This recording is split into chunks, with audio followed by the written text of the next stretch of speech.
everyone. Today, we're going to cover a pretty well-known place that pretty much everybody learns about in school, but we're going to take a look at it now with new eyes.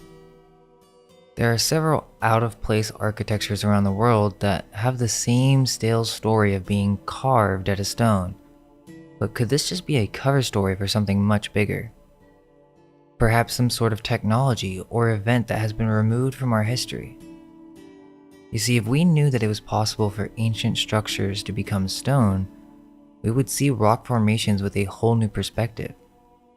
We would begin to see the massive size of ancient organisms or ancient structures that seem to be far beyond what we're told the ancients were capable of.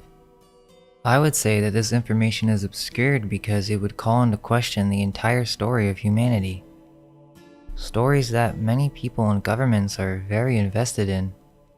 When we think that these ruins are many thousands of years old, it sort of removes us from the whole situation. It's not something we think we need to think about, but if it's the case that something happened in our recent history, let's say a few hundred years, then who's to say it can't happen again? If it's the case that much of the ancient architecture are petrified remains, then how did it become that way? What was it before?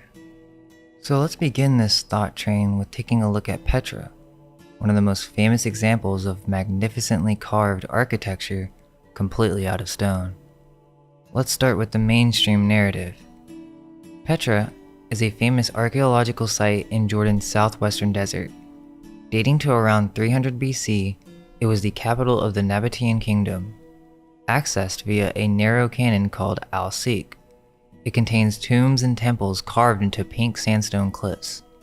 Perhaps its most famous structure is a 45-meter high Al-Khazneh, a temple with an ornate Greek-style facade and known as the Treasury. It seems to revolve around these Nabateans. Who were they? 1. The city was originally known as Rakhmu, the Recum of Josephus, and notice how he comes up again. Is this another cover story by this historical figure? 2. The Nabateans made Petra their capital in the 2nd century BC. 3. Petra flourished in the 1st century AD, and in that period the famous Khazneh was built, thought to be the mausoleum of King Aretas IV. 4. In 106, the Romans annexed Nabatea and renamed it as Arabia Petrea, with Petra as the capital. 5. An earthquake in 363 destroyed many of these structures. 6. A smaller Petra survived in the Byzantine era, in which the Christian churches were built, but the city was abandoned in the early Islamic era. 7. The ruins remained unknown to the world until they were discovered by Burckhardt in 1812.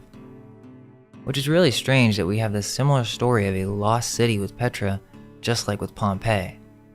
Quote, the first European to describe them was the Swiss traveler Johann Ludwig Burckhardt during his travels in 1812. At that time, the Greek Church of Jerusalem operated a diocese in Al-Karak named Petra, and it was the opinion among the clergy of Jerusalem that Karak was the ancient city of Petra. End quote. The Scottish painter David Roberts visited Petra in 1839 and returned to England with sketches and stories of the encounter with local tribes. The archaeologist Philip Hammond from the University of Utah, USA, has visited Petra for nearly 40 years. He explains that the local folklore says it was created by the wand of Moses when he struck the rock to bring forth water for the Israelites. If we take a look at the map of Nicholas Sanson of 1654, we see clearly that Petra is labeled in other names such as Herat or Rahat. Now, with this name of Petra Heratum, Herat, or Herrick, we can find other sources. Quote, in the Dutch Historical and Geographical Dictionary of David van Hoogstraten, 1725, Arabia Petrea has its name from the city of Petra, which is now called Herrick because she was built on living stone. From Charles Mattey, Dictionary Geographic Universal 1701, Mattey says that Herat has an archdiocese which depends on the Patriarchate of Jerusalem. Thesauruses Geographicus, 1695, quote, Arabia is at the origin of several sorts of people. chiefly of the Saracens, Arabians, and Moors.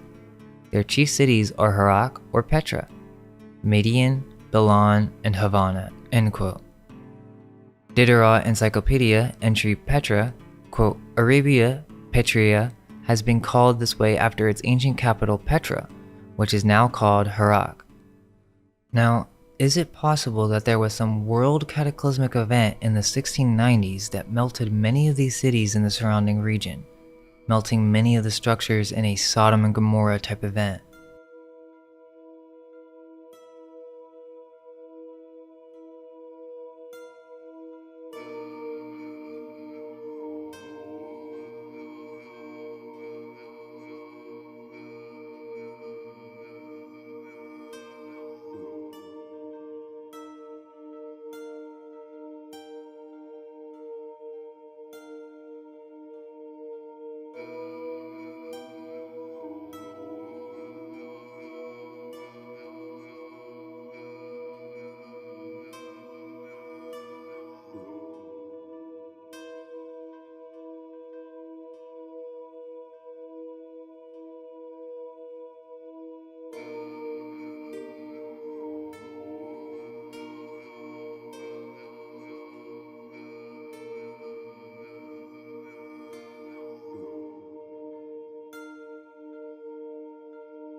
Part of the reason that many of these structures are so pristine is maybe there were cliffs or even more ancient petrified buildings upon which a later civilization founded and built upon.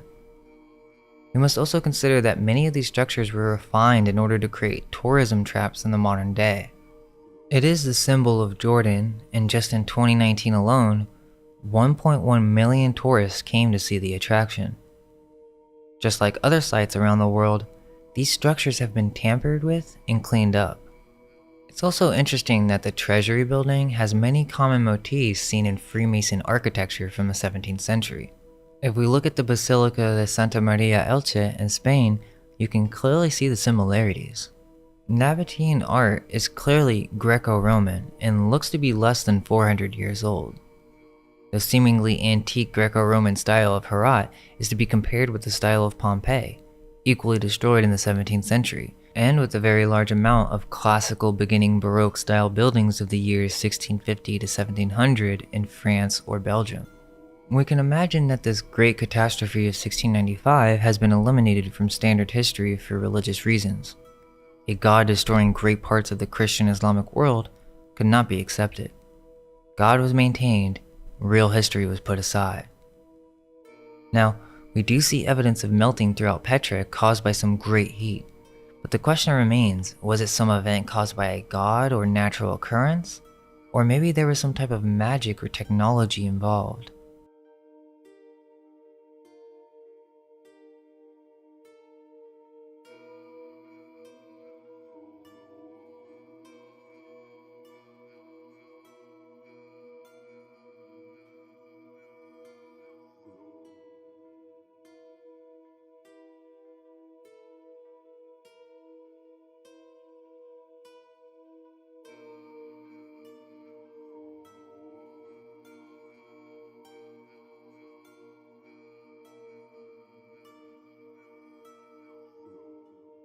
In our Tartaria Explained on petrification, we went over the horn of Pope Cornelius.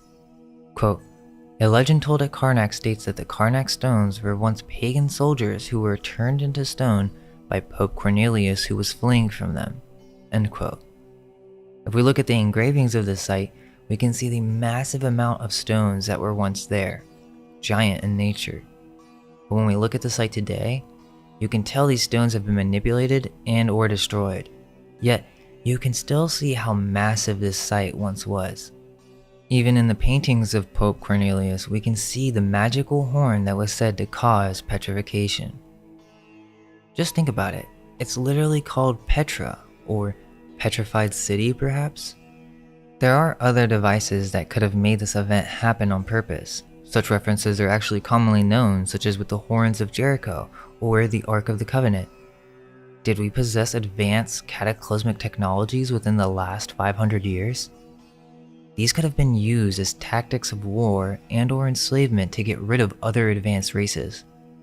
Perhaps some of these caves were in fact dug out in many of these locations as the outside was being burned with extreme high temperatures. Also, in Indiana Jones: The Last Crusade, they use Petra as the place where they find the Holy Grail. Now, this has many meanings, especially since it's been picked up by religious doctrine, but in medieval texts, it seems that the Holy Grail was some type of magical device or sangreal that gave the user special abilities. Similar to the horn, the Holy Grail could have been a philosophical stone or alchemical device that possessed the ability to manipulate objects in the material realm. Either or, the fact remains that there is clear evidence of melting within these structures. Here we can see what looks to be melted pillars in a cave that is below a pristine temple, which most likely has been modified and updated in recent times. I mean, just look at the surrounding area. Are we to simply assume this is the result of erosion? Looks kind of like a candle to me. Why are some areas extremely pristine and then others look as if they carved dilapidated forms into rocks? It goes against all common sense to build in this fashion. Not all the Greco-Roman looking structures are in such good condition, as you can see what looks like extreme weathering and these strange patterns on the walls. So another interesting aspect to all of this is that there are a bunch of old engravings of Petra, and there's one that seems to show that it was completely underwater at some point. There are also other engravings depicting other structures such as an ancient bridge. Of course, this doesn't exist now as it was destroyed by earthquakes and floods. So how much more was lost over time? Another thing to consider is this whole blackened buildings phenomena that is seen with buildings around the world. This would probably make for a really great video on its own, but we can see the same situation in Petra. You have this clean, bright rock on the temples, and then the cliffs look as if they've been burned or have gone through some great heat of some kind. Also, what's with these cliff faces? Are we to assume that this is simply all natural? Or is this a part of an even greater structure that may be even more ancient? In order to enter Petra, you have to go through this Sikh Gorge, which is supposedly a natural gorge, but there are underground aqueducts that would bring water into the city. Even the mainstream narrative admits that these people created cisterns and dams throughout the city. It does seem to be pretty advanced considering the harsh environment, and it just makes me question whether this is actually natural or man-made. The theater is extremely suspicious since it really doesn't make sense to construct architecture in this fashion, but they also say it was used as a necropolis, which seems more like a newer story that was constructed to hide what the site really was, a massive city, but nobody actually knows what the purpose of all these rock structures were, so of course, they tell us the story that they were simply tombs. It really just looks like this area has melted. Everywhere you look along the cliffs, there's evidence of old stairways that lead nowhere, floors and rooms and the remnants of ancient buildings. Many of these rooms have vanished because of this cataclysm and due to recent erosion. Not erosion of millions of years, but within the past couple hundred. There's this awesome website that has a 360 view of Petra. I'll leave the link in the description.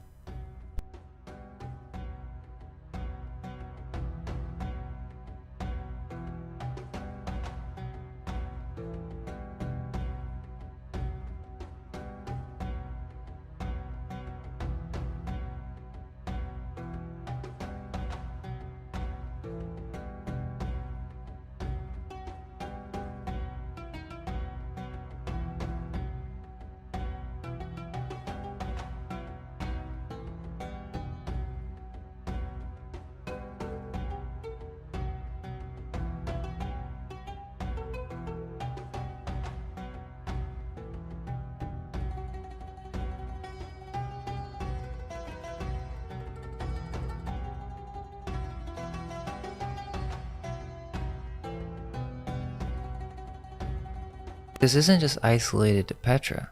In fact, we see this all around the world, just some places are more severely melted than others. Turkey is filled with this type of stuff. If we look at the Lycian tombs, we see the same Greco-Roman architecture that is supposedly carved into a rock face, yet we see evidence of melted rocks. You can even see how everything looks burnt up.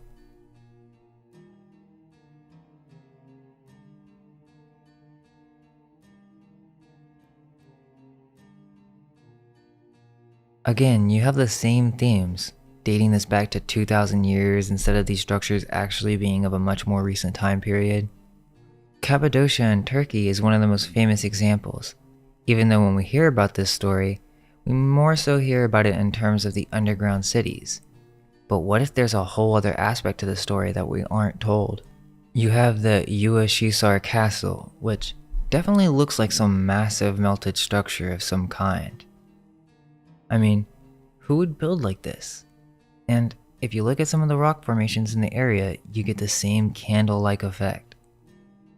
Some areas have these sharp edges and are perfectly refined, and then others look completely unfinished and distorted. Then you have Goreme, which, if you don't think this looks melted, I mean, I'm not sure what to say. But just look at this place. It completely looks melted. Some good examples are what they call the fairy chimneys. Very interesting. What could these have once been? Of course, they love to explain this away by just saying volcanoes and ash that built up over millions of years, erosion. Right, because to me, these look very structural, and when considering the amount of work that was put into supposedly carving them, you would think that researchers would consider whether or not these rock formations are some sort of ancient structures. This whole area is completely filled with underground dwellings, and you can even see pillars with what looks like melted tops, which again gives more evidence to the fact that many of these other rock formations look very similar. Why would they carve such dilapidated forms? Maybe it wasn't designed this way originally, and some event melted the tops to many of these structures, giving it this unique look. Who's to say that these aren't from a more recent time period as well? The entire story really doesn't make any sense. So they carved out all these rocks, lived underground, and then they got cancer due to long-term exposure due to the inhalation of aragonite fibers. Or maybe these were ancient structures that went through some type of cataclysm, and then later peoples came after the cataclysm or while they were still occurring and began to form some of these underground dwellings. But that was not what these structures were initially designed to be, and many of them are not natural as the so-called mainstream experts would like to tell us. This kind of stuff is all over the place. Another well-known example is the Ellora Caves, which would have been a massive project according to the mainstream story. It's also weird that basalt seems to be associated with almost all these places. Sure, they will say because it's easier to carve into, or that volcanoes formed many of these rock formations over millions of years, but we're questioning that mainstream narrative. Let's just keep in mind the tools that we are told these so-called ancient peoples used. I mean, if you ask me, that doesn't really make that much sense. Now, Ellora Cave is quite detailed and well preserved, so it could be said that these peoples possess some type of carving technology, possibly sound-based in origin. However, there is evidence of melted rock formations in this area. Again, we have these stairs leading to nowhere and even the blackened stone phenomena. This looks very similar to Petra in many regards, yet we're in a completely different part of the world. Why would ancients undergo such an overwhelming task to completely carve a building out of a mountain, especially if we consider the tools that they were using during this time period? They love to say, oh, some of these temples were just unfinished, like with Cave 30, but why would they start such a massive project and in some areas, it's perfectly designed and others are rudely constructed and look deformed? What if this is a much more preserved petrification example and this entire mountain was once some massive structure? You can see examples of petrified objects all around India with the same theme. What about the Yampuri cave temple that is completely made of granite? Oh, they just carved this with basic tools as well. There's also many petrified spheres in India. Most famous, Krishna's butterball. which is said to be a huge ball of butter from the gods that had become petrified into stone. It has been attempted to be moved or relocated, but everyone who's tried has failed.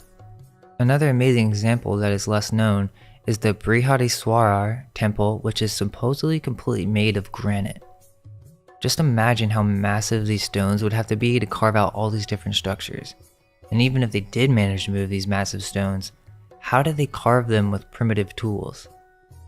What's weird is that the Vimanam or Vimana at the top of the temple is said to not cast a shadow. Is this some type of ancient flying Vimana landing station that has become petrified over time? It is the first complete granite temple in the world. Not too many people know about this place. And the material is not native to this area. It is said that there are dozens of underground secret passages all around this site. Evidence shows that there was no granite cutting quarry or even sources to get the stone around Thanjavur. In fact, it is not available even within 50 kilometers of the site. Imagine how they would have to carry it all here to be used in the temple. Speaking of granite, the main Vimana measures 66 meters in height. This is 6 stories high and was the largest structure in South India in those days. The astonishing part about this is that the large granite capstone on the top weighs about 80 tons. This was placed over the hollow Vimana. So how was this done? Supposedly no one knows, or maybe they aren't willing to consider explanations outside of the mainstream narrative.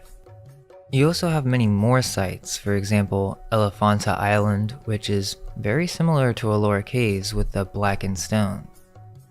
It again looks a part of a larger structure. And another site like this is called Badami Cave Temple in Mumbai. Some of the pillars are actually pretty amazing to be just completely carved out of stone. Maybe there was some type of starting base and it was refined? I mean, why else would they find this area so sacred? Is it because this is actually an ancient building? In China, you have the Longmen Grottos, containing the largest, most impressive collection of supposed Chinese stone carving.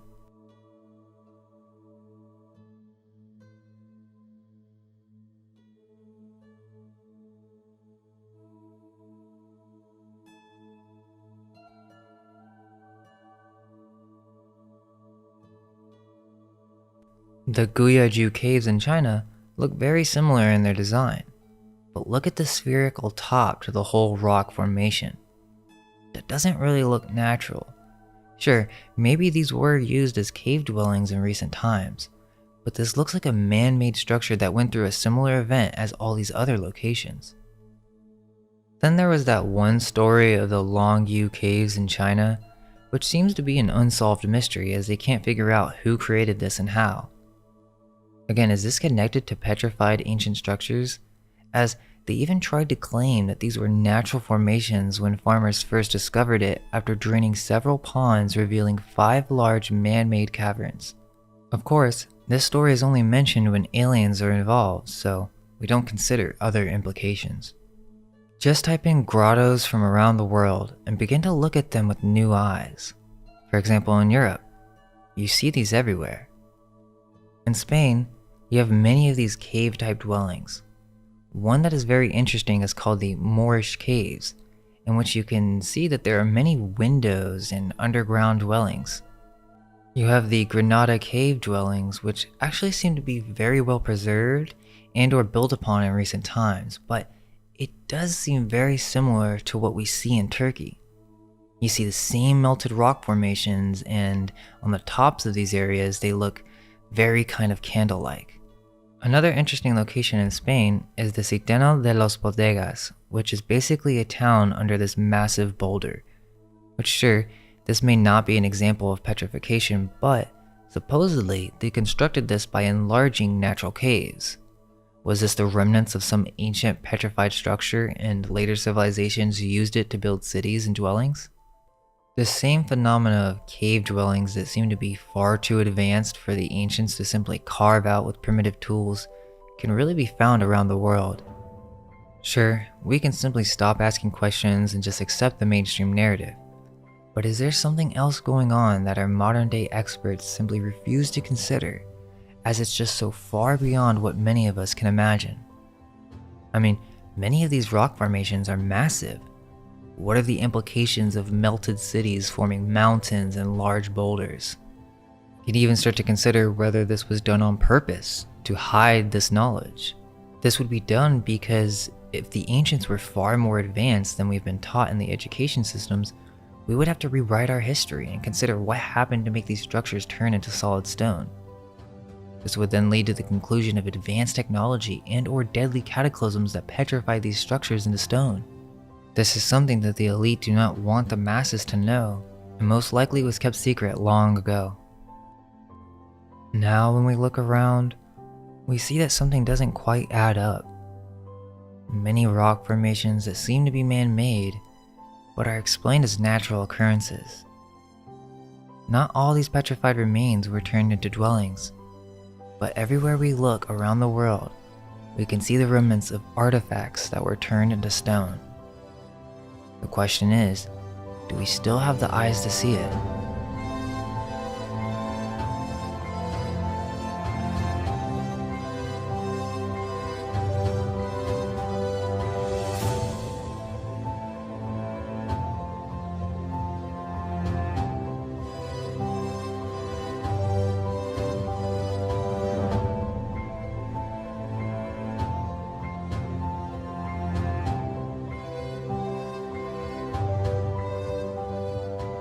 Let us know your thoughts in the comments. Do you know of any more ancient cave dwellings that look melted? What's your theory on what happened? Hope you guys enjoy this one, and if you get a chance, come check out the Discord. It's growing very fast, and I know some of you may not be familiar, but it's super easy to set up, and it's a great way to grow connections and research with other like-minded individuals. We also have some fun and do movie nights on the weekends, so don't miss out. Stay curious, and all we can hope is that our minds may be unveiled. Let go of everything you think to be true. Relax the mind and ask the question, do I truly understand what this reality is?